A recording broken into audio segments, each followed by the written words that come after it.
Hey guys, Fletch here, and today is going to be another Fletch Talks video, and we are discussing the return of the Premier League. The Premier League is set to return. Project Restart is now well and truly underway and is on course to resume. And the Premier League have set a date for resumption, and that date is set to be the 17th of June. And we're beginning with the possible Manchester City versus Arsenal and Aston Villa versus Sheffield United games, which would then mean that them four teams that have a game in hand over the rest will play those games in hand. And I think that was probably best, because just in case that things don't quite go to plan, that way then the four teams that have play their game in hand, catch up with the rest, and then if the season has to end for whatever reason, because this is obviously unprecedented times, then the season can end on a slightly more fairer note than it would if it was to end right now. A few days later, of course, if things do go to plan, a full round of fixtures will then be played. So the weekend beginning the 19th of June. And then you can really start to put out a picture as to how the rest of the campaign will work out. So you're looking at about an end of July, possibly early August finish to the current season. All games will then be played, including FA Cup, which I thought was interesting. I was pretty sure that the FA Cup would be probably scrapped for this year at least, but it looks like they're going to continue with the FA Cup, which, like I say, is interesting. But you'd obviously then have, if it was to reach that far, end of July, early August finish, a pushback at the beginning of next season for about a month or so. So you're looking at about early September, mid-September for the beginning of next season, should all things continue as they are. And I'm assuming that all safety measures and everything like that are being taken as to why the resumption is to be taking place.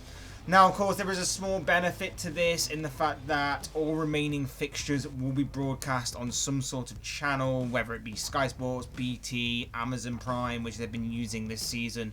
So there is a benefit to that. And the kickoff times are all sporadic across the afternoon and evening times of Saturday, Sunday, and midweek. So there is a lot of football to be played, and there will be all to watch. It will be all to watch across all afternoon and evening time of them days.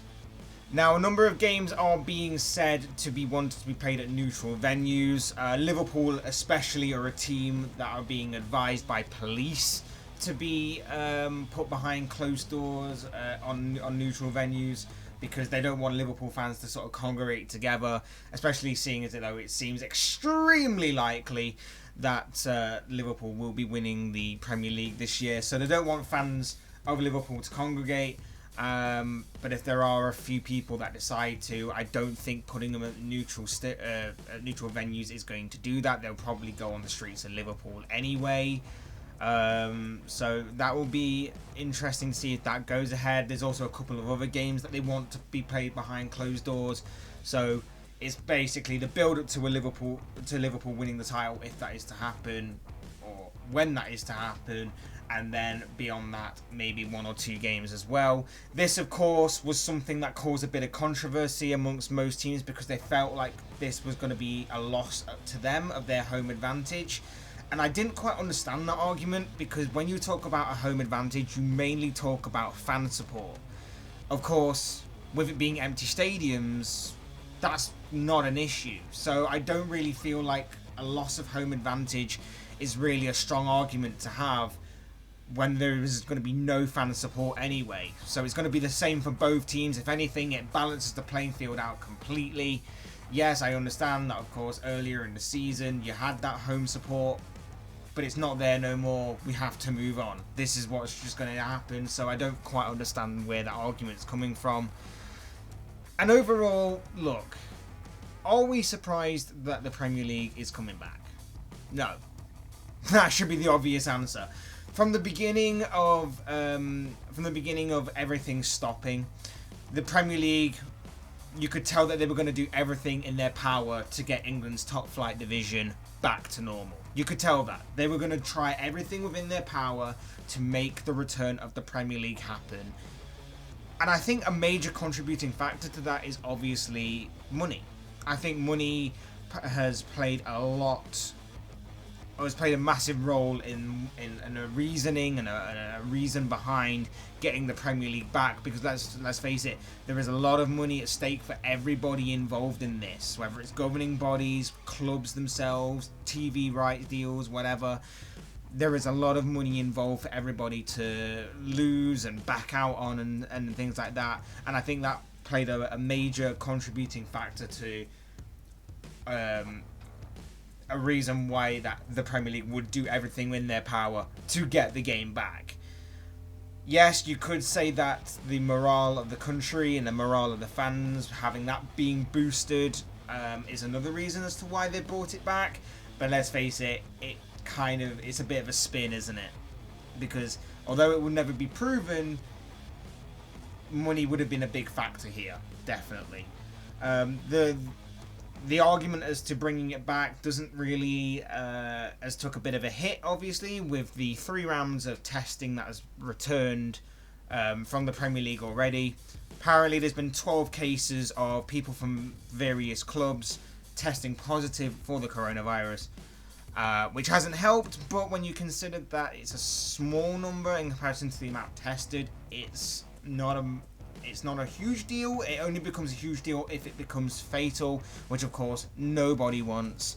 And of course you also have players like Troy Deeney and N'Golo Kante, who have also come out and stated that for personal reasons that I think we can all understand won't be returning when the Premier League actually does fully return. So we can understand that, and it's going to be a huge hit to Watford in particular, that one, because I can't imagine that these may be the only 2 people that may be feeling this way. But for N'Golo Kante, he's obviously had injury issues this season, which has kept him out of kept him out for a long time for the Chelsea midfield. But for a guy like Troy Deeney, club captain, a massive figure for Watford, who are currently battling relegation, and when it returns they will have a massive uphill fight on their hands, and it's taken an even huge hit now before a ball's even been kicked again, because Deeney won't be returning for Watford, and he's obviously a massive figure for them. So again, it's unfortunate that that's been taken out of the club's hands and Troy Deeney's hands, but of course he has to put his reasoning behind it, of course, is very understandable. But of course, in saying all this, there are going to be people that are going to be happy with it. There are going to be people that are going to agree with its return and agree with how the Premier League are going to be handling it once it does return. So it kind of balances itself out in many respects. We're just going to have to wait and see how it plays out and hope that nothing fatal comes out of this. But I want to know what you guys think. Because personally, my opinion on this is I'm glad it's returning, because obviously I'm a Liverpool fan, so I get to finally see Liverpool officially win the trophy, which will be good for me on a sort of personal and slightly selfish level, I guess. I'm also happy that football is going to be definitely returning, and it's going to be returning at a lot of different times, on a lot of different days, so there's going to be plenty of football to watch. And I'm also happy that we're finally going to end this season, because I like ending things without it having this null and void, or we're just going to write it off kind of vibe to it. So I'm happy in that respect. But of course, like I say, I want to know what you guys think. Do you think it's a good idea? Do you agree or disagree with the Premier League's stance on this? How would you have ended the season? And if you are happy about it returning, what are you looking forward to the most? And how do you think it will play out over the course of the conclusion to the campaign? Leave your thoughts, comments and opinions down below in the comment section. Otherwise, hit that like button on the way out if you enjoyed the video. Subscribe if you want to see more content like this. Both things would be greatly appreciated. And as always, thank you all so much for watching and listening. I've been Fletch. This has been another Fletch Talks video. And I will see and speak with you all again soon in another video.